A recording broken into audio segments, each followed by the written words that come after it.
Hi, my name's Arlene Taylor, and I'm one of Ontario's many fish farmers. Hi, I'm Gary from Aquitaine Fisheries. Hi, I'm Rose Shawanda. Hello, my name is Gustavo. I'm Adam Judge. I'm from here, Perry Island. My name is Ken Purdy. This is Blue Spring Trout Farms. Hello, my name is Kayna Upton and I work as the biologist at Aquitaine Fisheries. Today, I would like to show you what it takes for us to get 500,000 eggs. Today, we received 1 million eggs from Trout Lodge. They come in from Seattle, Washington.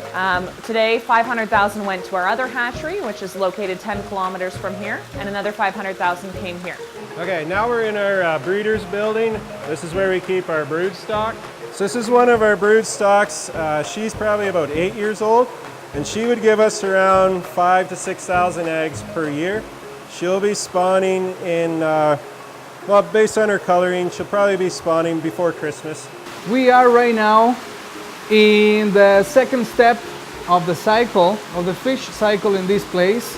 After 25 days average of the eggs being in incubation, then they hatch, and then they're ready to be transferred into these troughs. Today we are grading and counting fish. Behind me is our fish counter, and we use that counter to obtain highly accurate counts of our inventories, and we pretty much run the counter every time we move a group of fish. So at this point here, I'll point out the feeders. Our feeders are demand feeders, so what happens is after a while the fish are trained to hit a metal rod that's set up on a pendulum system so that as they need feed, they can take feed. At this stage of the fish's life cycle, we can feed them as much feed as they can take, and they'll convert it efficiently. I specialize in hauling live fish to cage farming. We stop every half hour to check them. When I stop, I take a digital O2 meter and I want to check the oxygen levels and make sure they're within a certain range. If they're too high or low, I can adjust the flow of the oxygen. Today we're receiving some fingerlings from Blue Springs down south of Ontario here. And then they'll just make their way down the dock. I'm going about 120 feet today into the third cage down, where they'll be happy, more room, and maybe tomorrow we'll start giving them some feed and get some growth on. These are our fish feeding boats. These bins each hold 1,000 kilograms of feed. I have two what we call blower motors. There's the 9-horse Hondas, and this is the blower. And once I get this going, the blower will blow the feed out into the cages with the fish. A large part of my job is to do water quality testing, and a component of that is phosphorus sampling.